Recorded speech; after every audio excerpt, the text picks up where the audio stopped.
Welcome to Connection Oasis. We're Hope and Rene, two friends sharing our stories, lessons, and laughter. Everyone who's crossed our path has taught us something about ourselves, and that's what we explore here: connection, growth, and a little humor along the way. Today's chapter is called The Wake Up Call. And I think what makes this one powerful is that it's relatable. It's not about a crisis that you saw coming. It is about seeing that the situation was not at all as it appeared at a glance. It's about growth that is sprouted from a quiet moment, a conversation. The kind of conversation that doesn't blow up your life outwardly, shines a light on something really important that was previously unseen. Most of us go through periods where we're working toward a goal that seems so close that you can taste it. While we're focused on that goal, we don't realize what's quietly happening just out of view. Once we see it, we cannot understand how we missed it in real time. Yeah. That type of realization triggers a sort of reassessment of our view of priorities. And at times, I catch myself behaving in a way that doesn't actually align with what I thought my priorities were. Mm. What I appreciate about this chapter is that it recognizes the value in awareness, the value in seeing ourselves clearly and honestly, and choosing to grow using the knowledge gained. Renee, when you think about that conversation now, not the renovation, not the chaos, but the actual moment that it landed, what did that expose for you? Oh, that was a very, very tough reality for me to live because at that point, I was still very much in my control freak phase. I was very much into my dive in head first and deal with it later type phase. I was all about being productive, capable, being able to hand it all, measuring my success by my output. Um, Believing that my strong kids, that I saw myself in them a lot, that they were fine as well, Hmm. Yeah. and that being busy was just being responsible. So I wasn't necessarily in a place where I was neglecting anything, but I was committed to the wrong things. And Yeah. it looked like I was being very strong from the outside looking in, but I wasn't emotionally present in those moments the way that I needed to be. I was so focused on the end goal that I didn't stop to look at the emotional aspect of things. Well, I've caught myself assuming that I know what my kids are thinking. Hmm. Many times, but one that springs to mind is when my oldest was in middle school, he took guitar lessons. So I assumed he was taking guitar lessons because he wants to play in front of people, you know? So Christmas time comes around and the our pastor at church is looking for things, acts or songs or whatever that the kids can do during the Christmas service. So I say, well, hey, my son's taking guitar lessons. I bet he would love to play something. Of course he would. Yeah. So I'm super excited. I go home and I tell him like, hey, like you're gonna play song for Christmas service at church. He was horrified. And I was so surprised. He was just like, "Oh my gosh, like, are you crazy? Like, I can't play in front of people. Like, I was just doing this because I thought it would be fun." And Mm. I had to like slow down for a second, remind myself that I had no idea what's going on in his head. So I think that was just one example, but you shared an experience in the book about not understanding what was happening in your child's mind, but yours was a life-altering one. So can you talk a little bit about it? Yes, it definitely was. So my daughter started college about the same time that we took on this huge renovation project. And she is so much like me.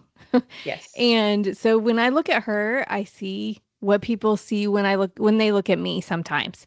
A lot of strength, a lot of independence, a lot of got it under control energy. And that's what I thought I saw. And so she started college, and we had a very close knit family. And so when she went away to college, it was a whole different world for her. She wasn't near any of her friends and family. She had a roommate that she did know from high school, but only a little bit. They weren't like close or anything. So she left everyone behind. And I never had the experience of going away to college. I commuted for college Mhm. and I was married for most of it. So Yeah. I never had this like go away from your family experience, although I think I would have really enjoyed it. But that wasn't the situation she was in. And I did not recognize that at all. And so she would call sometimes and be like, "Hey, can you guys come over this weekend? We can have lunch and blah blah blah." And I was like, "No, we're going to be doing the renovations. Why don't you come home?" And she's like, "Well, I can't. I'm working two or three jobs. I have this and that. Like I only have just lunch available and I don't have time." And so I'm like, "Well, maybe next weekend." And I did not realize at the time that that was more than just, "Hey, let's have lunch." Yeah. So the renovation project completed. She was then in her senior year of college when her dad and I got divorced. And during that process, during one of our conversations, she said to me that you weren't there when I needed you in college.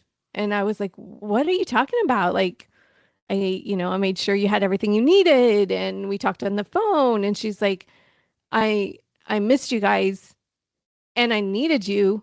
And when I would ask you to come, you never came. Yeah. And that was a conversation that I was like, wow, how how did I miss that? Like I know I'm busy with a lot of drywall dust and you know, some craziness going on, but like I thought that I was being there for my kids. And it was clear that I was not being there for her in a way that she needed me to be. And it just really felt like a ton of bricks was dropped right on my chest. I could honestly see my younger self in her when she said those things because I was always left to my own devices, basically. Didn't necessarily choose to be independent and strong. I had no choice. Right. That's Yeah. what I was forced to be. And so the horror that I felt of realizing that I unintentionally created this exact situation for her as well was it was it was mind-boggling. It was definitely something that stopped me in my tracks. Absolutely. Yeah. I know that everybody has those feelings of I missed this thing with my child, but I think that you especially got slapped in the face with this situation and I mean I was there. I know that you were constantly in contact with her, and I know that you felt incredibly proud of all the things she was accomplishing, and she emulated you. Busy equals success, so Hmm. she was always, always, always doing something. And you interpreted that as this is what she wants to do. Like she's doing every single thing that she could possibly think she wants to do, and I'm not getting in the way of that. Exactly, exactly. And I think this was the first time that I had really stopped to question like where my life had gotten me. Where had I ended up with this plan that I had made for myself? And I wish I could sit here and say I had all of the grace and wisdom that I needed to have that conversation and it was just a fairy tale, but that is absolutely not what happened. Like Real life I is seldom that beautiful.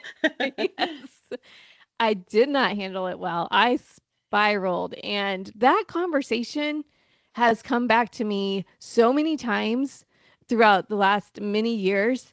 Um, as a reminder of hey these are the things that can happen when you don't have your priorities right and you don't have the peace in your life that you are looking for.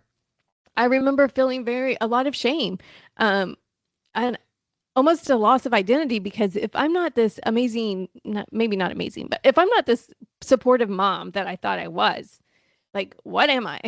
Like Yeah. it was very much an identity shock. And I even questioned my instincts. Like, how did I not know? I'm her mom. Like, I'm supposed to be here for her.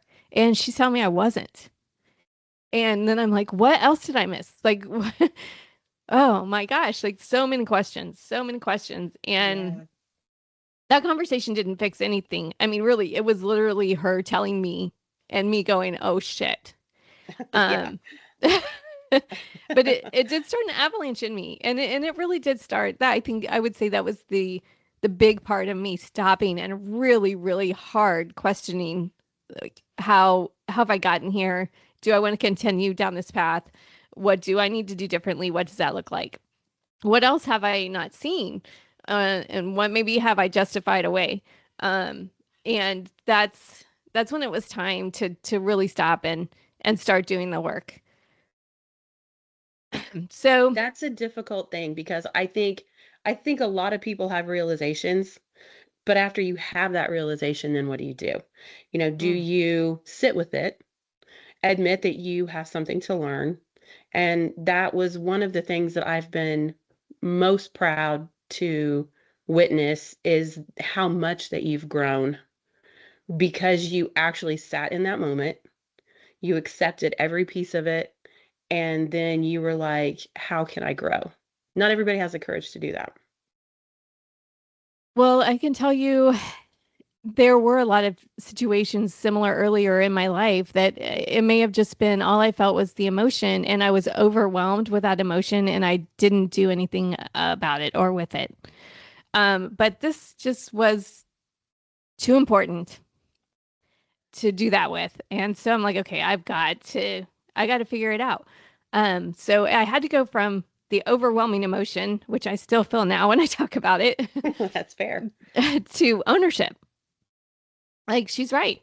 Like, that was me. Um, it wasn't, there was no apology that was ever going to make me feel better or her feel better. Um, it was not just one heart to heart talk and we moved on. It was a situation that needed real change. So, um, it really started with just letting her experience be true and accepting that, yeah, she's right. And that was so hard because it's as a control freak, you want to control the narrative, you want to control other people's feelings, Mm-hmm. you want to control your feeling, your justifications. And I couldn't do any of that to her. Um, it was just, I have to accept this and I have to let this be true.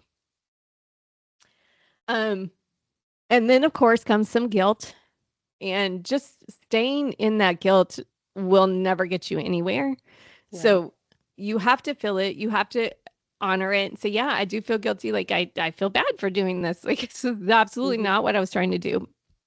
But I feel guilty and I'm going to let that just go, because that can be self-destructive. And I can't minimize it because that takes away from her experience. I can't defend myself, because that is not the person that I thought I was being. Mm-hmm. Um, and really, I just needed to realize that accepting that that's where I was, that was the life I was living, and accepting that I didn't want that to happen again was just where I started. Yeah, absolutely. I couldn't fix her pain, but I could face my own. And honestly, that took years. That took years. It took going all the way back to my childhood and the things that got me to where I am today. And, dealing with, okay, I was put in these situations where I had to be independent, I had to be strong, I had to make my own safety. Um, Mm-hmm. but maybe doing that at the age of 5 and 10 and 12 and 13 isn't the way I need to do it now. Right. Yes, exactly. You have more tools, you have different tools, and then you have the ability to seek more tools, Yes. at this age versus when you're 5, you just do whatever makes you feel safe in the moment with your limited access to um, frame of reference. And so, Mm-hmm. as you get older, those things have become habit, and then you have to break that habit. And that's another piece of the growth is, breaking habits that might go back. if, from the point that we were 5 years old. Like it's really hard to unlearn bad habits. It Ask anyone. definitely is. So I would say that that conversation, it did not make me better overnight, but it it made me aware, and that that changed how I saw everything. It changed how I defined success. Um, it made me realize that life is going to happen. I don't need to control it. I need to pause more. I need to be in the moment, and I need to be seeing what's going on and not just be busy. Um, I need to ask myself if I can find peace in my decisions. Like, can I defend this to my future self? I don't know how I would have ever, if someone gave me a scenario and said, "This is a scenario, defend it." I could not defend that to my future self in any way, shape, or form. And so now I do it in the moment. I don't wait for it to blow up. Every decision, not every decision, but a lot of decisions that I make, especially when they impact more than just me, I stop and I say, can I defend this to my future self? I don't know the exact outcome, and that's okay. But with what I have, what I know, and what I'm trying to accomplish in my life, can I defend this? I'm proud of you because this story demonstrates that you were willing to accept her feelings were valid. And no matter how hard we try, we all get it wrong sometimes. We all miss things. What was important was that you were willing to see that there was an opportunity for you to reflect and grow. It took a minute, some serious reflection. Once you did that work, you didn't stop there. You took the time to try and relate to her perspective. And that step afforded you even more growth. I think many of us can relate. I think it's easy to fall into habits and forget to take the time to check in with our loved ones, especially those that we think of as strong. And we become so busy living life and chasing our goals that we don't always remember to be aware of how it affects those who are on the journey with us. Mm-hmm. Growth is a journey, it's not a destination. It's not something that we finish. And this is beautiful to me. I think that once I understood that growth is not a task to be completed and checked off a list, but a path to follow, it gave me an unexpected peace. Well said. Thanks for joining us here at Connection Oasis, where we discuss real life lessons about relationships and boundaries